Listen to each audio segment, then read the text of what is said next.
Here's a fun fact. Both David Fincher and Rex Whistler were just 29 years old when they created their iconic works. One directed Alien 3, the other painted Girl's Head Beside a Skull. After researching this connection, we discovered fascinating themes of life, death, and creativity under pressure that tie these works together. Stick around as we reveal the evidence behind these parallels. In this video, we'll uncover surprising connections between art and film, looking at themes of life, death, and how both works of art tackle our greatest fears. Whether you're an art buff, a movie fan, or just curious about strange connections, you'll love this deep dive into two unforgettable works. First up, David Fincher's Alien 3, a dark sci-fi thriller from the 90s, and Rex Whistler's painting Girl's Head Beside a Skull, a haunting reminder of our mortality from the 1930s. While one's all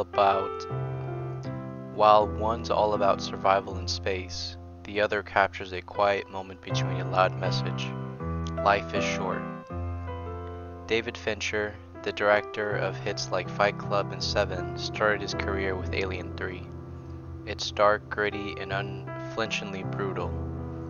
Rex Whistler, on the other hand, was a celebrated British artist known for his romantic yet unsettling works. This painting? It's about as much as death as it is about life. Did you know that both Fincher and Whistler were 29 when they created these masterpieces? We double-checked this through online sources to confirm their ages and timelines. Fincher fought studio chaos while directing Alien 3, and Whistler painted in the shadow of a world heading into war. Both were created under pressure, and it shows. Here's another connection. Alien 3 takes place on a grim prison planet, where survival is the only goal. Whistler's painting? It's set in the quiet, timeless world of a girl in a skull. Both works force us to think about the limits of human existence, but in totally different ways. Visually, both works love a good contrast. Whistler's soft, dreamy portrait of the girl clashes with the grim skull beside her. Similarly, Alien 3 puts Ripley's vulnerability against the cold, mechanical prison setting, and of course, the alien lurking in the shadows. And contextually, both works explore life and death, but they approach them differently. Alien 3 is about fighting to the bitter end.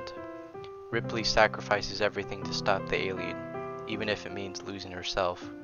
Whistler's painting, on the other hand, feels like it's saying, why fight? Life's fleeting, accept it. They're like two sides of the same coin, each asking us to think about what really matters. So whether it's Ripley battling aliens or Whistler's girl staring down mortality, both pieces remind us of the same truth. Life is precious, and death is inevitable. Yet how we confront it, whether with defiance or quiet reflection, is what makes these works so powerful.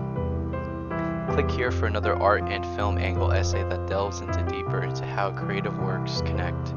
Let's get exploring.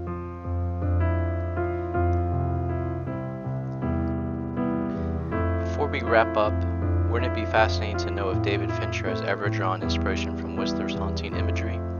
We dug into online interviews and articles but couldn't find direct evidence.